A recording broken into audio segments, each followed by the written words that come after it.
So let's move to the subject matters of the evening as they've been given to us by our viewers. Our first couple of questions come from viewers in Brainerd and elsewhere concerned about body grip traps.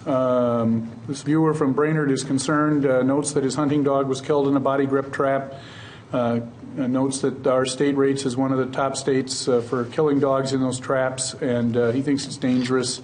And he's wondering what, if any, action is going to be taken in this legislative session. Who wants to take sort of an environmental question? I don't know. Should we start with you, Representative Hansen? It's a recurring question that keeps coming up, and I just met with someone who came into the office about a week ago. Same issue, talking about loss of hunting dogs to body grip traps, and it's an interesting one because you have hunters, trappers on both sides of the issue, and it's been coming up more and more frequently as an issue in the last few years. It's one of these where people seem to square off and not be able to come to some type of conclusion. There have been bills that have been introduced. This is one of those bills where it may not get heard, where someone refuses to hear the bill.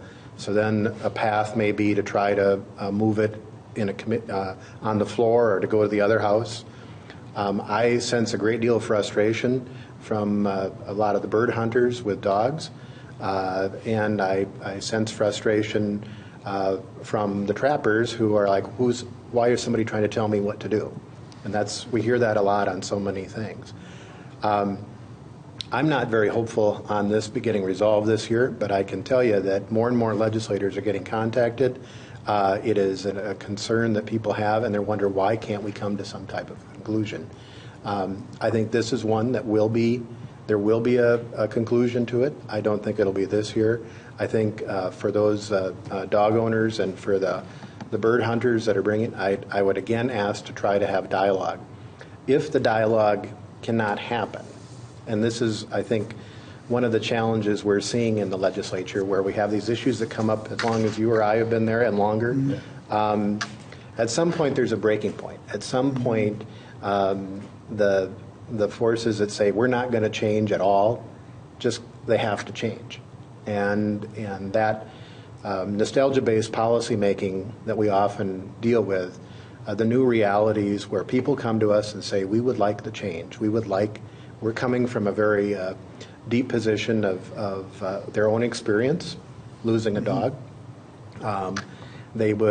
That has power with legislators, and eventually there has to be some compromise. So I would say, for those folks who don't want to compromise, it's coming. We better work it out, because sooner or later, I believe that the body grip trap folks, or the dog owners who are losing dogs to body grip traps, time is on their side. People understand that issue and they want it to change. Senator, your thoughts? Well, it's an interesting question, and there are some really strong interests at odds on this. You have those that own animals, hunters, follow hunters typically, upland game birds, things like that. And then you have animal rights activists, and they're on kind of one side saying, look, we can't have this happening.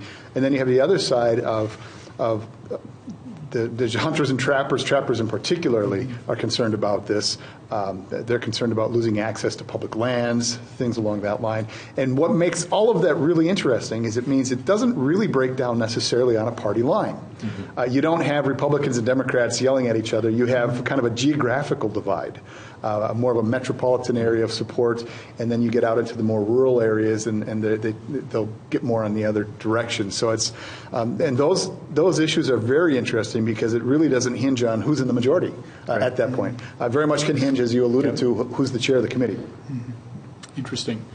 Representative Vogel? It's a relatively new issue to me because I hadn't really been exposed to it until getting to the legislature, but I've been getting the emails on it. And because there hasn't really been any legislation that I've had to deal with, I haven't gotten into it anywhere near as deep as you guys maybe have, looking at what you can do with it. So, but I do see where it's going to be an emerging issue that needs to be addressed.